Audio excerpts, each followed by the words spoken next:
Hello everyone, welcome to our channel. ఈరోజు కథ నా హిట్లర్ మొగుడు. కొద్దిసేపటికి నార్మల్ అవుతుంది. ఇంకా అందరినీ కదిలిస్తూ ఇప్పుడు తీసుకొని పోనా నిన్ను అని అడుగుతాడు ఆదిత్య. ఆదిత్య వైపు చూసి బిక్కమొహం వేస్తుంది. తన మొహం చూసి నవ్వుతాడు ఆదిత్య. ఇందాక తీసుకొని పొండి అది ఇది అన్నా, ఏదో ఆవేశంలో నిజాలు ఆలోచించక అనేశాను. వాళ్ళని చూసి నవ్వుతారు అరుణ్ గారు, అభిరామ్ గారు. ఏం కోడలి పిల్ల, ఇప్పుడైనా నా కొడుకుని చేసుకుంటావా? తల అడ్డంగా ఊపుతుంది మళ్ళీ. మళ్ళీ మొదటికి వచ్చిన సామాన్యాన్ని చూసి కళ్ళు చిన్నవి చేస్తే ఆదిత్య. మరి అని అరుణ్ గారు.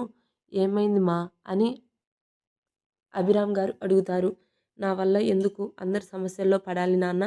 మీరు కూడా నా వల్లనే కదా ఇప్పుడు లేని ప్రాబ్లమ్స్ తెచ్చుకున్నారు. ఇప్పుడు నన్ను చేసుకొని ఆయన కూడా సమస్యల్లో చిక్కుకోవాలా?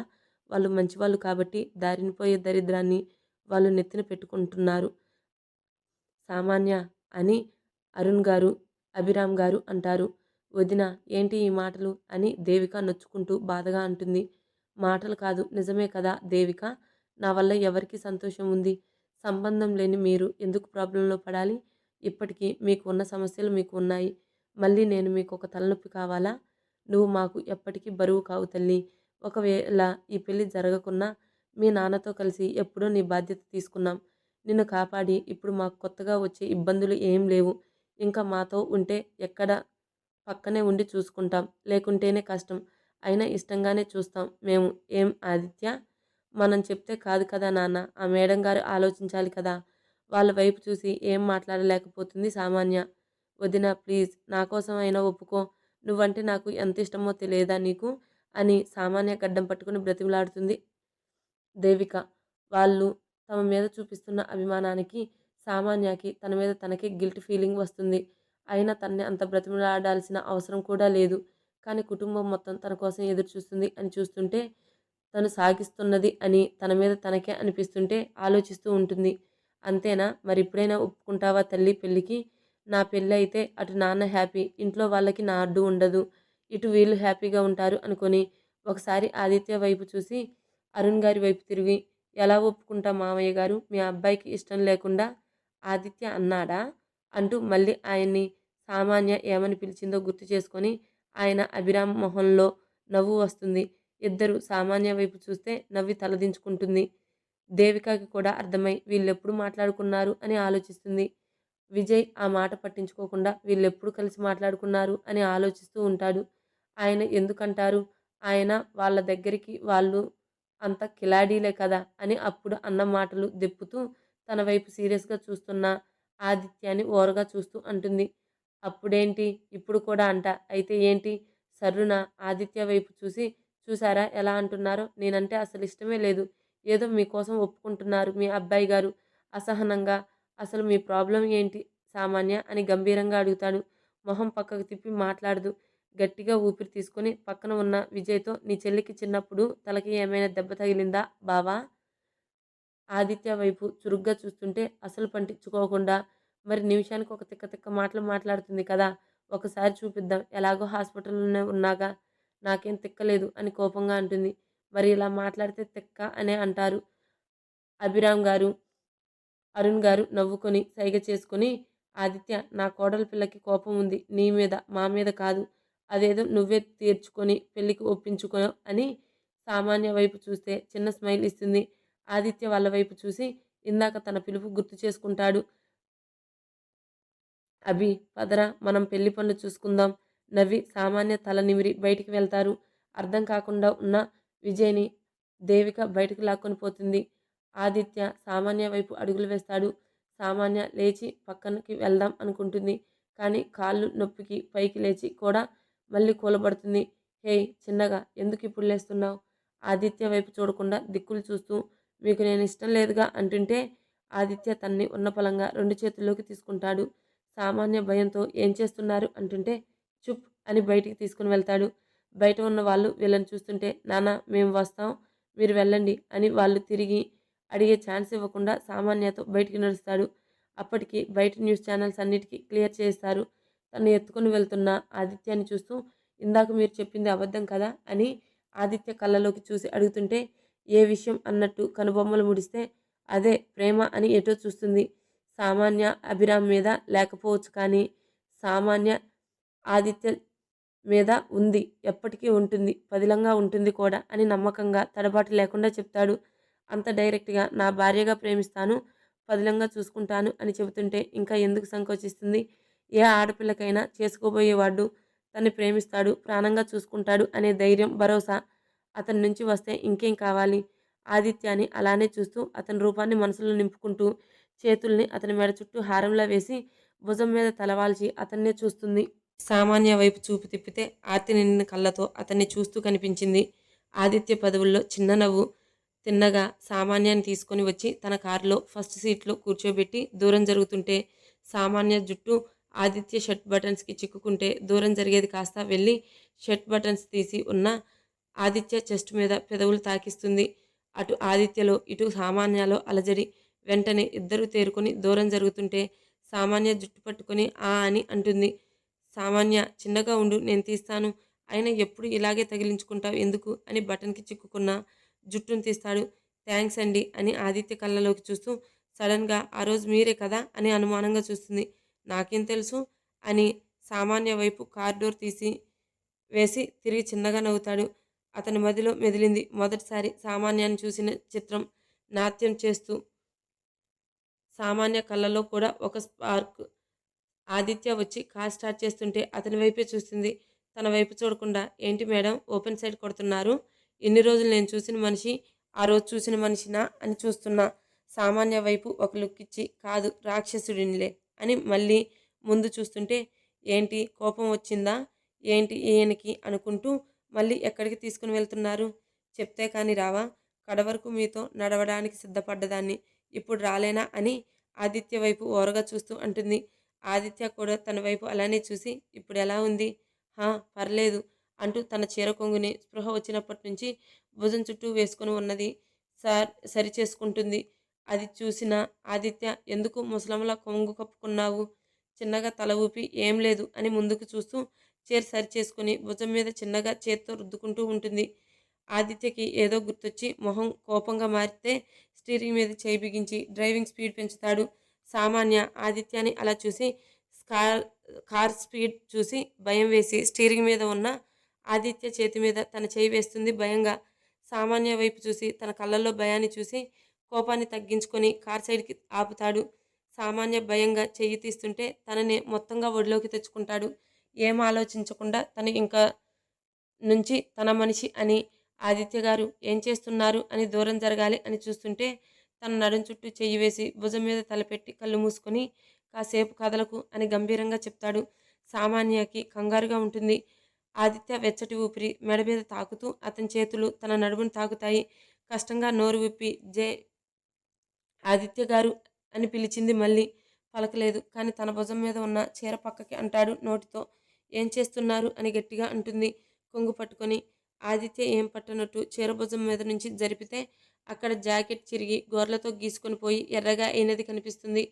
సామాన్యకి కళ్ళల్లో నీళ్లు తిరుగుతాయి. ఆదిత్య కారులో ఉన్న ఆయింట్మెంట్ తీసుకుని సామాన్య భుజం మీద ముద్దు పెట్టి ఆయింట్మెంట్ అప్లై చేస్తాడు. ఆయింట్మెంట్కి చల్లగా ఉంటే కళ్ళు మూసుకుంటుంది. సామాన్యాన్ని చూసి మంటగా ఉంటే చెప్పొచ్చుగా, కొంగు కప్పుకుని ఉంటే ఎలా? ఆదిత్య భుజం మీదకి వాలి చెప్పకుండానే తెలుసుకుంటున్నారు కదా అని ఆదిత్య వైపు కళ్ళు తిప్పి చూస్తుంది. డ్రైవింగ్లో కోపం మంచిది కాదు ఆదిత్య గారు. నాకు వచ్చే కోపానికి ఆ నా కొడుకులు దొరికితే నరికి కాకులకు గద్దలకి వేస్తా అని కోపంగా అంటుంటే సామాన్య భయంగా చూస్తుంది. సామాన్యాన్ని చూసి కోపాన్ని కంట్రోల్ చేసుకుంటూ, నాతో జీవితం ఇలానే ఉంటుంది సామాన్య. కోపం వస్తే ఇంత త్వరగా అయితే అసలు కూల్ అవ్వను. బేర్ చేయాలి. అందుకే ఆ రోజు పార్కులో తిట్టేశా అని సామాన్య ఆన్సర్ కోసం చూస్తుంటే, నాతో ఉంటే ప్రాణహాని అని తెలిసి కూడా నన్ను మీ దాన్ని చేసుకుంటున్నప్పుడు మీ కోపాన్ని భరించలేనా అని ఆదిత్య వైపు చూస్తుంది. ఇంక నుంచి మీ ప్రతి ఎమోషన్ని నేను భరించడానికి సిద్ధమే. మీ బాధ్యతలు నావి, దేవికతో సహా అని ఆదిత్య కళ్ళలోకి చూస్తుంది. దేవిక అంటే ఆదిత్యకి ఎంత ఇష్టమో ఈ నెల రోజుల్లో దేవిక మాటల్లో అర్థమవుతుంది సామాన్యకి. ఆదిత్య సామాన్య కళ్ళలోకి చూస్తూ, కెన్ ఐ హగ్ యూ? సామాన్య క్వశ్చన్ మార్క్ ఫేస్ పెడితే మళ్ళీ కెన్ ఐ హగ్ యూ అని అడుగుతాడు. చిన్నగా నవ్వి తల దించుకొని సిగ్గుపడుతుంది. ఇప్పుడు అలానే ఉన్నాం అనుకుంటా. ఇలా కాదు, పూర్తిగా. సామాన్య బ్రీత్ తీసుకొని మీ ఇష్టం అని ఆదిత్య కళ్ళలోకి చూసి తల దించేస్తుంది. క్షణాల్లో సామాన్య చేతికి ఉన్న క్యానలా కదలకుండా నడుం పట్టుకొని టర్న్ చేసుకొని లైట్‌గా హగ్ చేసుకుంటాడు. సామాన్యకి ఆదిత్య పట్టులో కోరిక కనిపించలేదు. తనని అర్థం చేసుకుంది తన మనిషి అన్న ఫీల్ అని సామాన్యకి అర్థమవుతుంటే తను కూడా ఆదిత్యని ఇంకా తనవాడు అని అతన్ని అంతే టైట్‌గా చుట్టేస్తుంది. కొద్దిసేపటికి సామాన్యకి ఊపిరి కూడా ఆడనంత గట్టిగా ఉన్న ఆదిత్య ఉక్కు కౌగిలి ఆదిత్య చెవిలో ఊపిరి ఆడడం లేదు అండి అని నవ్వుతూనే కష్టంగా పలుకుతుంది.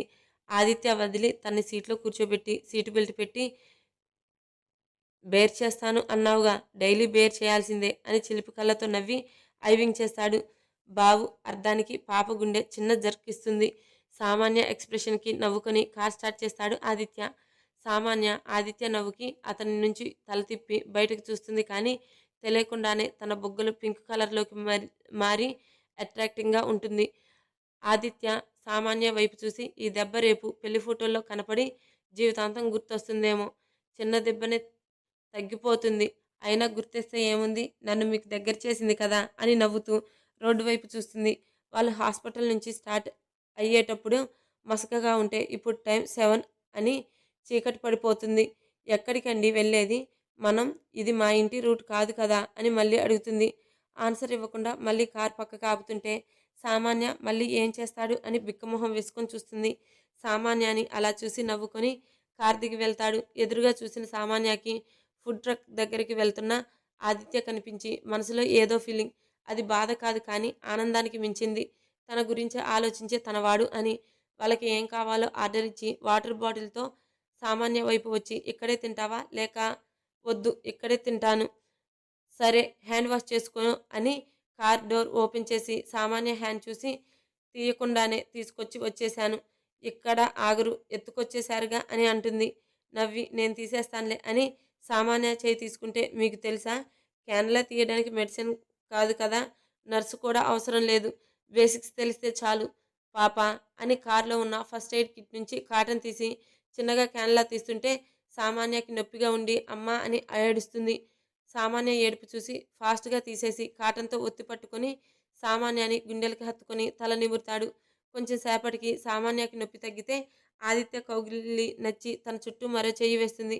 తగ్గిందా నొప్పి అని సామాన్య మొహం చూసి అడిగితే హా అని తల ఊపుతుంది. ఆలోపు ఆదిత్య ఆర్డర్ ఇచ్చిన ఫుడ్ రావడంతో ఇద్దరు దూరం జరుగుతారు. ఆదిత్య ఆ ఫుడ్ ప్లేట్ తీసుకుని ఇద్దరు హ్యాండ్ వాష్ చేసుకుని తనే సామాన్యకి తినిపిస్తాడు. సామాన్యకి చాలా అంటే చాలా హ్యాపీగా అనిపిస్తుంది. నిన్నటికి అదే రోజున తిన్నానా అని అడిగితే వాళ్ళు కూడా లేరు. కానీ ఈరోజు తన గురించి ఆలోచించి ఆకలి తీరుస్తూ తినిపిస్తున్న తన మనిషి అని ఆలోచిస్తూ ఆదిత్యని చూస్తూ ఉంటుంది. ఏంటి అని ఆదిత్య కళ్ళెగరేస్తే ఏం లేదు అని తల ఊపి మీరు కూడా మధ్యాహ్నం నుంచి నా వల్ల ఏం తినలేదుగా మీరు తినండి అని నొచ్చుకుంటూ అంటుంటే ఓయ్ నువ్వు ఊరికే అలా ఫీల్ అవ్వకు అయినా నాకు అలవాటే ఒక్కోసారి మీటింగ్స్తో మర్చిపోతూ ఉంటా. సామాన్య ఏం అనకుండా తన ఒళ్ళో ఉన్న ఇంకొక ప్లేట్లో ఉన్న దోశ తుంచి ఆదిత్య నోటికి అందిస్తుంది. ఆదిత్య చిన్నగా స్మైల్ చేసి ఇష్టంగా తింటాడు. సామాన్య చేతితో ఇద్దరికి ఆ ఫీల్ నచ్చుతుంది. ఫుడ్కి మనీ ఇచ్చేసి ఇద్దరు అక్కడి నుంచి బయలుదేరుతారు. ఆదిత్య గారు ప్లీజ్ ఇప్పటికైనా చెప్పండి ఎక్కడికి అండి అని అడుగుతుంటే కారు ఒక ఫామ్ హౌస్లోకి వెళ్తుంది. ఇంక నుంచి మన పెళ్ళి అయ్యే వరకు ఇక్కడే ఉంటున్నావు నువ్వు. ఏం మాట్లాడుతున్నాను నేను ఒక్కదాన్ని ఇక్కడ అమ్మో నా వల్ల కాదు ప్లీజ్ అని అంటుంటే కారు ఆపి తన వైపు వచ్చి డోర్ తీస్తాడు. ఆదిత్య గారు ప్లీజ్ అండి నేను ఒక్కదాన్ని ఉండలేను అర్థం చేసుకోండి అని భయంగా అంటుంటే అంతలోనే సామాన్య తల్లి అంటూ వినిపించిన గొంతుకి పక్కకు చూసిన సామాన్య తన అమ్మమ్మ తాతయ్య కనిపించి వెంటనే కారు దిగుతుంది. కానీ నిలబడలేకపోతుంటే ఆదిత్య పట్టుకొని చిన్నగా అని వాళ్ళ దగ్గరికి నడిపిస్తాడు. వాళ్ళని చూడగానే సామాన్యాన్ని చూసి వాళ్ళు ఏడ్చేశారు. వాళ్ళకి మాత్రం ఎవరున్నారు సామాన్య తప్ప. వాళ్ళిద్దరినీ చుట్టుకొని పోతుంది సామాన్య. వాళ్ళు కొంతసేపు చూసి నాయనమ్మ తాతయ్య మీరు నా భార్యని ఏడిపిస్తున్నారు అని అలకగా అంటాడు వాళ్ళతో కలిసిపోతూ. అమ్మమ్మ తాతయ్య కూడా ఆదిత్య కలుపుగోలుకు ఆనందపడి నవ్వుతూ చూస్తారు. ఆదిత్య మాటలకి దూరం జరిగి సామాన్య ఎప్పుడు చేశారు ఇదంతా ఇందులో నేను చేసింది ఏం లేదు మీ నాన్న ఉదయమే వీళ్ళని పిలిపించారు ఇంకా ఈ గొడవ అంతా జరిగేసరికి నేను నిన్ను ఇక్కడ ఉంచడం మంచిది అనిపించి ఇక్కడికి షిఫ్ట్ చేశాం ఇంకా ఏం ఆలోచించకుండా మన పెళ్లి గురించి ఆలోచిస్తూ వీళ్ళతో ఈ 4 రోజులు హ్యాపీగా ఉండు అని అప్పటికే పిల్లలు మాట్లాడుకుంటారు అని లోపలికి వెళ్ళిన తాత అమ్మమ్మని చూసి సామాన్యాన్ని కౌగిలించుకొని నుదుటి మీద ముద్దు పెట్టి, "ఏం ఆలోచించకుండా రెస్ట్ తీసుకో. అండ్ నాకు ఇలా ఊరికే ఏడిస్తే అస్సలు నచ్చదు. అర్థమైందా?" "హా" అని కళ్ళు తుడుచుకుంటుంది. నవ్వి, "థాంక్స్ మై గర్ల్" చిన్నగా నవ్వుతుంది. "సరే పద" అని సామాన్యాన్ని ఎత్తుకుంటూ నడుస్తాను అండీ అంటే వింటాడా? ఎత్తుకుని అప్పటికే తన కోసం రెడీ చేసిన రూమ్‌లోకి తీసుకొని వచ్చి బెడ్ మీద కూర్చోబెట్టి టేక్ కేర్ అని చెంప నిమిరి అప్పటి సామాన్య థింగ్స్ అన్నీ అక్కడ షిఫ్ట్ అయితే వాటిలోనే సామాన్యకి ఇవ్వాల్సిన మెడిసిన్స్ కూడా ఉంటే అవి తీసి బామ్మకి ఇచ్చి ఏవి వెయ్యాలో చెప్పి నైట్ తన దగ్గరే పడుకోండి నాయనమ్మ. సరే బాబు నవ్వి మరి వెళ్ళనా అని సామాన్య వైపు చూస్తాడు. ఆదిత్య వెళ్ళడం ఇష్టం లేకున్నా చిన్నగా జాగ్రత్త అండి అని తల ఊపుతుంది. సామాన్య వైపు చూసి అలా కాదు నవ్వుతూ చెప్పండి శ్రీమతి గారు అంటుంటే నవ్వి సరే జాగ్రత్త అని అడగాలా వద్దా అనుకుంటూనే మళ్ళీ ఎప్పుడు వస్తారు అని అడిగేస్తుంది. మళ్ళీ రానా? తల అడ్డంగా ఊపి మళ్ళీ నిలువుగా ఊపుతుంది. వస్తాను అని నవ్వి సామాన్యకి సైడ్ హగ్ ఇచ్చి వెళ్ళిపోతాడు ఆదిత్య.